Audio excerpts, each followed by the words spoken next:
You know, if you go around in life or even look around on YouTube, you'll find that some people say WD-40 is a lubricant and others say it's not. So I'm sitting there one day, I said, let me go see if on their website if they mention anything, okay? So go right to the, what they call the horse's mouth. So I go on the WD-40 website and it's got these questions and answers and myths and stuff. And um, one of the myths was, or people claim they would spray WD-40 on their bait when they went fishing and they would get more hits.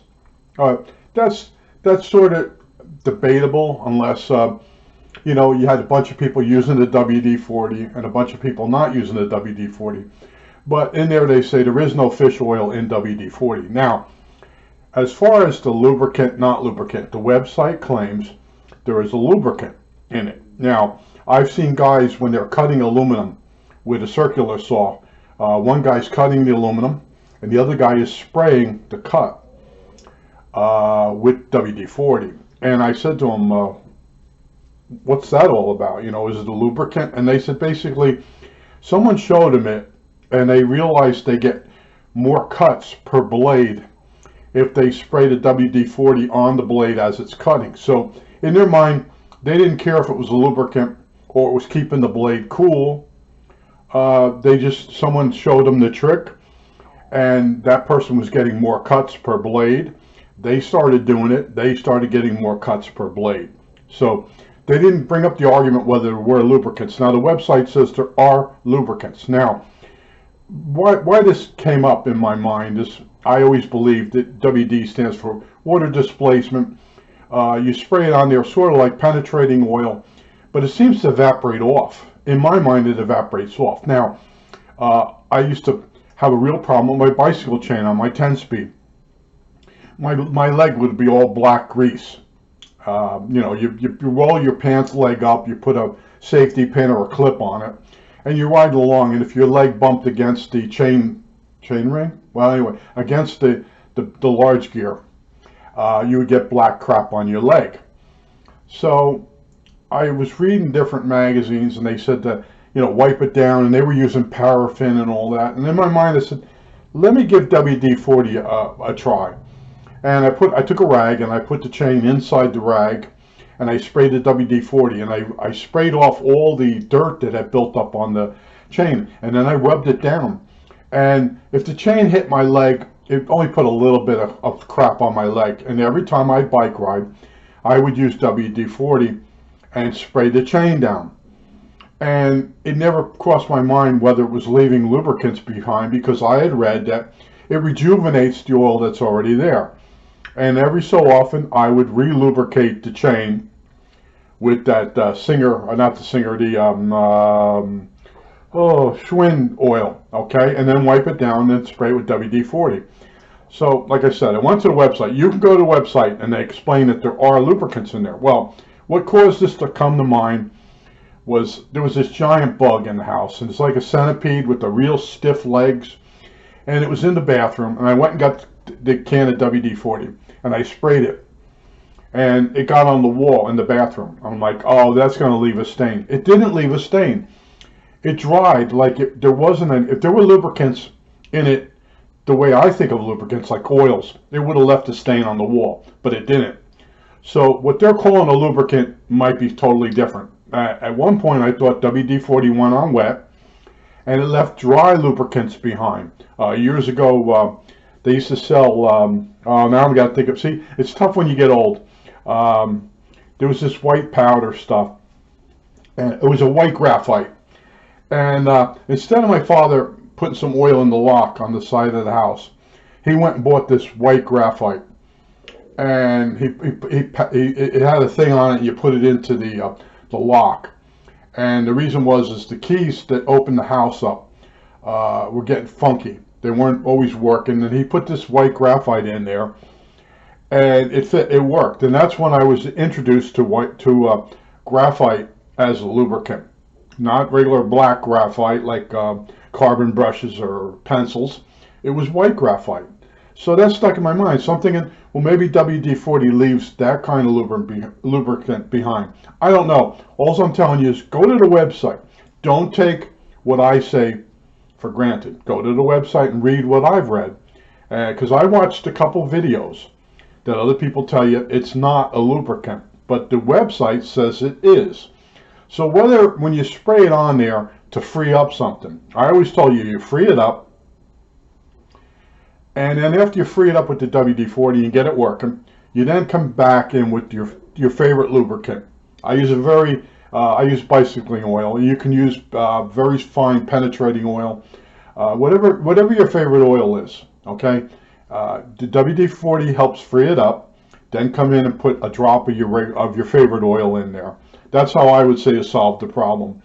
But I've watched the other videos, and they're being very, WD stands for water displacement. I understood that.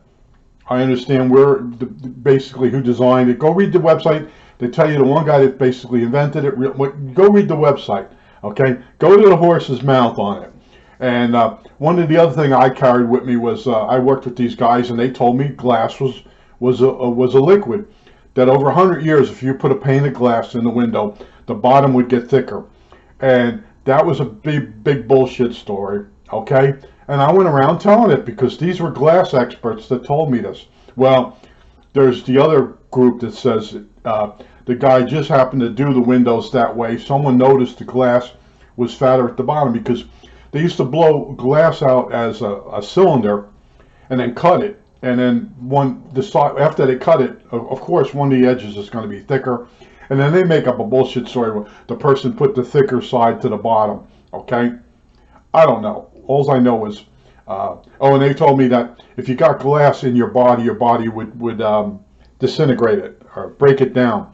And if you know anything about glass, hydrofluoric acid won't eat it, but hydrofluoric acid will eat it, but hydrochloric won't.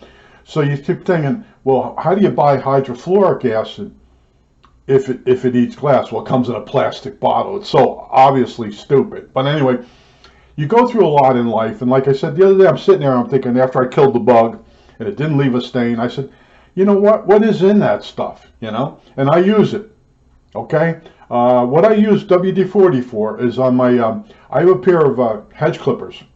Now, I've had them for 30-something years now. Now, my father would go through hedge clippers every 5 years, and they would gum up. They'd get like tar on them because he kept using 3-in-1 oil on them. And then I started using WD-40. I'd spray it on at every use, wipe the blade down. And then after a while, I didn't even wipe the blade down. I just sprayed the WD-40 on it and keep an eye on it that there's no buildup. But what happens with the 3-in-1 oil, it varnishes, it gums up. It mixes with the plant life that you're cutting, and you get like a tar buildup on the hedge clippers. And you watch what other people do, and they don't seem to have the problem you're having. So you ask them, and then they show you a method, like with the chain on the bicycle. The person was wiping it down with alcohol or something, and dipping the chain for the bicycle in paraffin. And I just stand there one day and I'm looking at the chain. I'm going, I got to wipe it down with something. So I start wiping it down with a cloth to get the dirt off, the dust.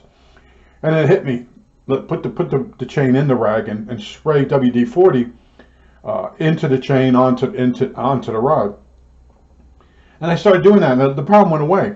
All right, and I didn't publish it like the one guy published in Bicycling Magazine to use the paraffin. I didn't go back and write demo letter and say use WD-40. It's been working out really well, because I didn't do what the guy was doing. He was taking all kinds of measurements of the chain. I don't want to get into that. Okay, as far as I was going, I'm going out for a bicycle ride to relax, to calm me down, and to see things up close. Because when you go bicycle riding, if you go into a new neighborhood, you see something, you could just get off the bike and look at it, versus being in the car, having to look for a place to park. You know, if you see people fishing and you're on a bicycle, you just stop the bike and wheel it over, you're watching fish. Where if you're in a car, you see people fishing, you got to park somewhere, you got to walk back. It's a whole different thing in life. All right. So I was into the bicycle riding and seeing new things up close, versus all the mechanics on the bike. I mean, I had bar cons and shifters on the handlebars when they first come out. I had the Cat's Eye Velo, digital speedometer on my bike, different types of seats and offsets. Well, anyway, I did have that stuff, but I didn't get into it really big time. My thing was getting on that bike and going out for 8 hours at a time. And I used to bicycle ride way out, stop and visit a friend of mine, help him build a house, and then bicycle ride all the way back, 20 miles each way. Okay, that's the kind of things I used to do. All right, now it's long walks. I'm back to long walks again. I go out for 2 hours at a time, and that's what I'm into. But I just wanted to do the WD-40 to weigh in. And what is a lubricant? Okay, you know, they say, well, there is lubricants. Well, exactly. Do they dry it? Does it leave a dry film behind? I don't have the equipment to spray WD-40 on the piece of glass and then have a microscope and go looking at it. What does it leave behind? What is a lubricant? You know, I think the WD-40 is one of those big arguments, but I have certain purposes I use this for, and killing bugs is right up there. Okay, this thing would not die that I was spraying with the WD-40 with, and it's like a big centipede. It's got big legs, and they're stiff, and they say if you step on them, they'll stick into your foot. Well, anyway, I sprayed it with WD-40, and it started me thinking, what is in that can? You know, I've seen other, like I said, I've seen other people's videos. Oh, and I had a guy today. He told me stop saying okay for you. Went looking. Of course, he didn't have any videos. The big mouths never have videos. Okay, if they do, they have 3 really lousy wackadoodle ones that they copied somebody else's idea. But I just wanted to weigh in. I got a lot of things bouncing on my head. You can see next to it is the dual module. It's finished. It's an R front end and an NE602 converter. What would we call it? I was calling it a pre-scaler. It's actually a down converter. I'll get into that more in another video. I think that's it. All right, that's it.